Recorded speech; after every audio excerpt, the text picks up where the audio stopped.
कांग्रेस के पूर्व राष्ट्रीय अध्यक्ष राहुल गांधी भिंड पहुंचे। यहां उन्होंने कांग्रेस प्रत्याशी फूल सिंह बरैया के समर्थन में एक जनसभा को संबोधित किया। राहुल गांधी के साथ कांग्रेस के प्रदेश प्रभारी जितेंद्र भंवर सिंह, प्रदेश अध्यक्ष जीतू पटवारी, पूर्व प्रदेश अध्यक्ष अरुण यादव तथा उपनेता प्रतिपक्ष हेमंत कटारे सहित तमाम नेता मौजूद रहे। राहुल गांधी ने मोदी सरकार पर जमकर हमला बोला। उन्होंने कहा कि यह चुनाव मामूली चुनाव नहीं है, यह दो विचारधाराओं का चुनाव है, जिसमें एक विचारधारा है भाजपा की, जो संविधान को खत्म करना चाहती है, और दूसरी विचारधारा है इंडिया गठबंधन की, जो संविधान की रक्षा करना चाहती है। उन्होंने कहा कि आज़ादी के पहले देश के गरीब, किसान, मजदूर का कोई हक नहीं था। जो भी हक मिला वह संविधान की वजह से मिला। उन्होंने प्रधानमंत्री नरेंद्र मोदी तथा केंद्रीय गृह मंत्री अमित शाह पर हमला बोलते हुए कहा कि भाजपा के हर एमपी ने मन बना लिया है कि यदि वो चुनाव जीतेंगे तो वे संविधान की किताब को फाड़ कर फेंक देंगे, यानी कि संविधान खत्म कर देंगे। इससे जो भी देश में प्रगति हुई है सब गायब हो जाएगी। ऐसा हम किसी भी हालत में होने नहीं देंगे। दुनिया की कोई भी ताकत लग जाए, लेकिन हम संविधान को खत्म नहीं होने देंगे।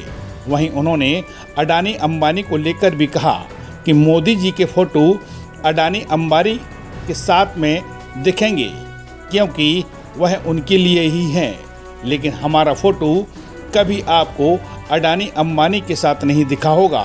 हमारा फोटो किसान, मजदूर, गरीब, दलित, इस देश के युवाओं के साथ मिलेगा, क्योंकि हम आपके हैं। मोदी जी चाहते हैं कि देश को 20 से 25 अरबपति और पूंजीपति चलाएं। वहीं राहुल गांधी ने इंडिया गठबंधन की सरकार बनने पर बड़ी घोषणाएं भी की। उन्होंने कहा कि यदि इंडिया गठबंधन की सरकार बनती है तो हम महालक्ष्मी योजना के तहत हर महीने महिलाओं को 8,500 रुपये देंगे, जो कि सीधे महिलाओं के खाते में आएंगे। उसके बाद दूसरी घोषणा करते हुए उन्होंने कहा कि हम बेरोजगार युवाओं को हर महीने 8,500 रुपये देंगे, जो कि साल में 1 लाख रुपए हर युवा के खाते में पहुंचेगा, तथा किसानों के कर्ज माफी की बात भी उन्होंने अपने उद्बोधन में कही। मामूली चुनाव नहीं है। इस चुनाव में दो विचारधाराओं की टक्कर है। एक तरफ कांग्रेस पार्टी, इंडिया गठबंधन, जो संविधान को बचाने की कोशिश कर रहा है। ये जो मैंने आपको दिखाया है, ये कोई मामूली किताब नहीं है। इस किताब के आने से पहले, आजादी से पहले, हिंदुस्तान के गरीबों के पास, दलितों के पास, आदिवासियों के पास, पिछड़ों के पास कोई हक नहीं थे। जो मिला है किसानों को, गरीबों को, मजदूरों को, आदिवासियों को, गरीब जनरल कास्ट के लोगों को, जो भी कुछ मिला है इस किताब के कारण मिला है। और अब प्रधानमंत्री ने, अमित शाह ने और उनके अलग अलग एमपीज ने मन बना लिया है कि अगर वो चुनाव जीतेंगे तो वो इस किताब को फाड़ के फेंक देंगे। लड़ाई है भाई और बहन। और मैं आपको ये कहने आया हूं कि जो भी देश में प्रगति हुई है, जो भी गरीबों को मिला है, चाहे वो मनरेगा हो, जमीन अधिग्रहण बिल हो, सफेद क्रांति हो, जमीन का हक हो, सब गायब हो जाएगा। बीजेपी चाहती है कि ये किताब फेंक दी जाए और देश को 20-25 चलाएं।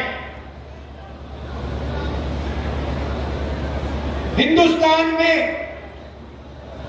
पब्लिक सेक्टर बना, गरीबों को आरक्षण मिला, सेना में आपकी भर्ती होती है, पेंशन मिलती है,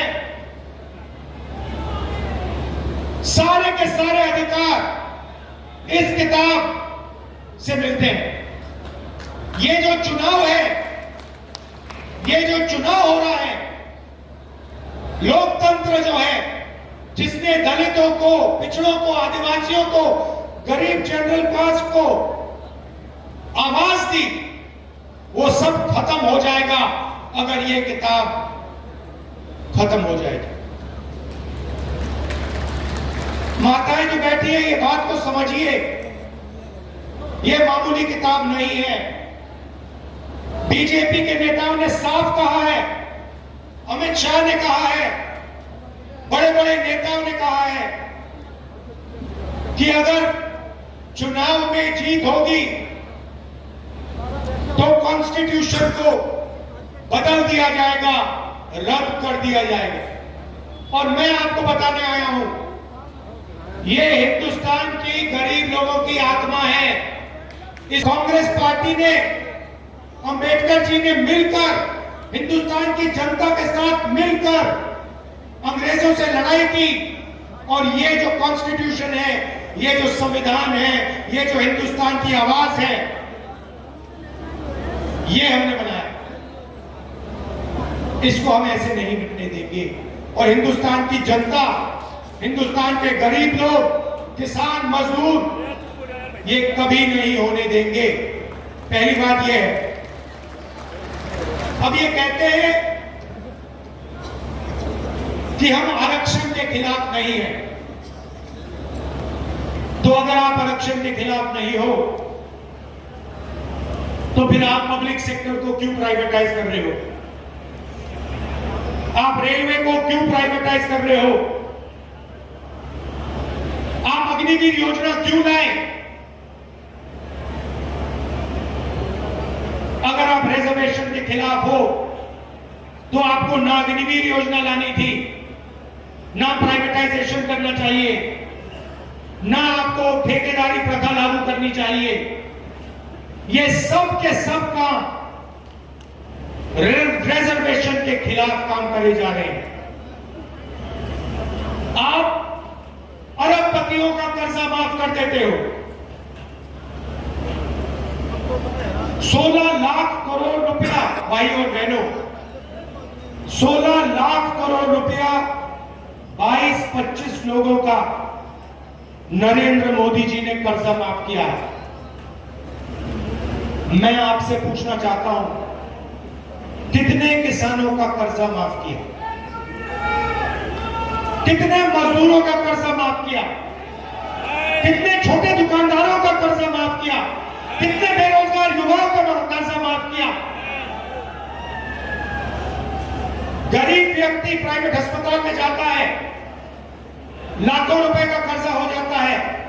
कभी नरेंद्र मोदी जी ने कहा कि हां, मैं गरीब का कर्जा माफ करूंगा? कभी नहीं, कभी नहीं किया, कहा भी नहीं, किया भी नहीं। भाई और बहनों, 16 लाख करोड़ रुपए पता है कितना होता है? पता है कितना होता है? नहीं मालूम, मैं बताता हूं। हमने किसानों का कर्जा माफ किया था जब हमारी सरकार थी। अगर आप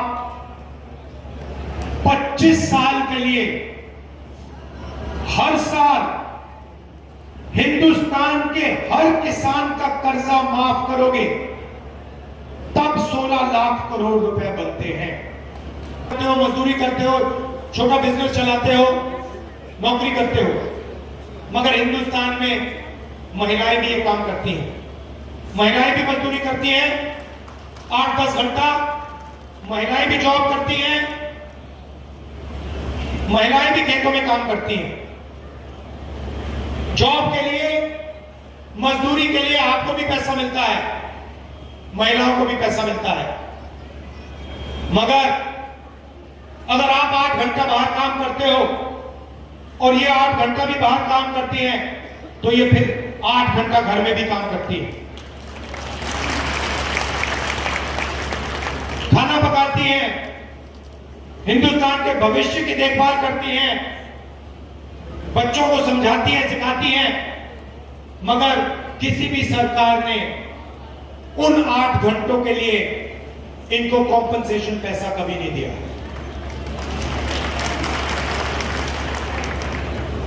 सही बोला था बोला? सरकार पहली बार दुनिया में पहली सरकार होगी जो इन महिलाओं को, ये जो घर में काम करती हैं, 8 घंटे जो भविष्य की देखभाल करती हैं, उसके लिए पैसा देने जा रही है। अभी ताली बजाई है, जब मैं बताऊंगा कितना पैसा, फिर देखना ताली कैसे बजती है। तो महिलाओं के लिए 3 काम होंगे। सबसे पहला काम, जिसको हम महालक्ष्मी योजना कहते हैं, इसमें हमने लक्ष्मी नाम इसलिए लिखा है क्योंकि हम सीधा बैंक अकाउंट में पैसा डालने जा रहे हैं।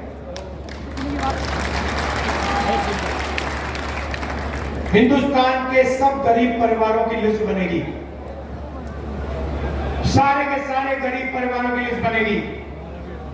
कोई भी जात हो, किसान का परिवार हो, मजदूर का हो, छोटे व्यापारी का हो, जो भी है, अगर वो गरीबी रेखा से नीचे है, करोड़ों परिवार की लिस्ट बनेगी।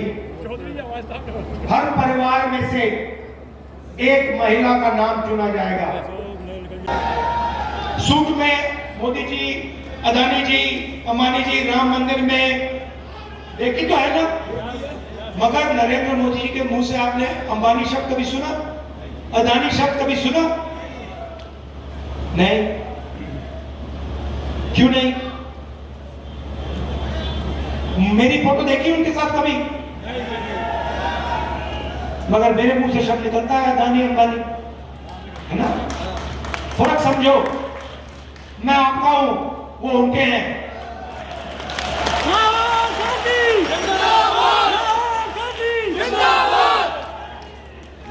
तो अब युवाओं को बेरोजगार कर दिया, पकौड़े बनवा दिए, और इस मीटिंग में युवा मेरी ओर देख रहे, कह रहे भैया ये 1 लाख रुपए हमारी बहनों को दे रहा है, माताओं को दे रहा है, हमारा क्या होगा?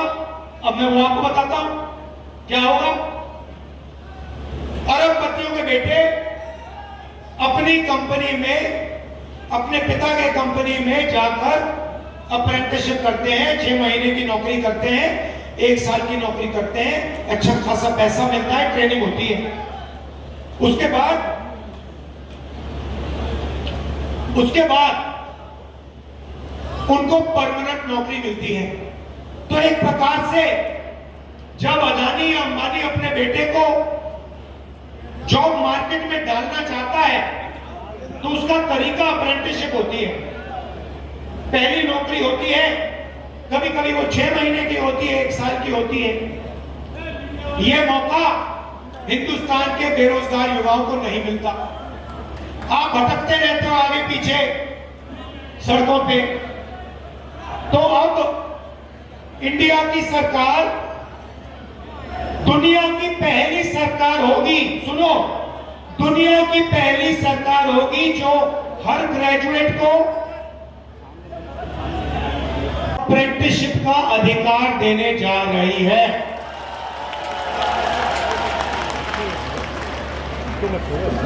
अप्रेंटिसशिप का मतलब पहली नौकरी पक्की योजना। होगा क्या? सारे ग्रेजुएट्स, डिप्लोमा होल्डर्स को अधिकार मिलेगा। आप सरकार से 1 साल की गारंटी की नौकरी मांग सकते हो। अगर आपको कुछ हुआ तो आपको कोई पेंशन नहीं मिलेगी, कोई मदद नहीं मिलेगी। आप शहीद हो गए तो हो गए, बाकी सब छोड़ो, आपको शहीद का दर्जा भी नहीं मिलेगा। अब सोचो सेना में क्या होने वाला है। उस साइड चीन खड़ा है, चीन के जवानों को 5 साल की ट्रेनिंग मिल रही है, वहां पे सबको पेंशन मिलता है। उनका कुछ हुआ तो उनकी सरकार उनकी देखभाल करेगी। और यहां हमारा जवान जो यहां भिंड से जाएगा उससे कहेंगे देखो भैया तुम शहीद हो जाओगे तो तुम्हारे परिवार को कोई नहीं देखने वाला। क्या वो ठीक से लड़ेगा? तो ये नरेंद्र मोदी जी ने सेना का अपमान किया है। और भाइयों बहनों आप हैरान हो जाओगे कि सेना अग्निवीर नहीं चाहती है। सेना अग्निवीर नहीं चाहती, सैनिक अग्निवीर नहीं चाहते, जनरल अग्निवीर नहीं चाहते, जवान अग्निवीर नहीं चाहते, सिर्फ नरेंद्र मोदी चाहता है। और थोप दिया ऊपर कि भैया पीएमओ ने निर्णय लिया है, शहीद हो गए तो हो गए, कोई शहीद का दर्जा नहीं मिलेगा। ये नरेंद्र मोदी की सोच है। क्षेत्र की ऐसी छोटी बड़ी खबरें देखने के लिए जनपहन न्यूज चैनल को यूट्यूब पर भी कीजिए सब्सक्राइब और रहिए खबरों से अपडेट।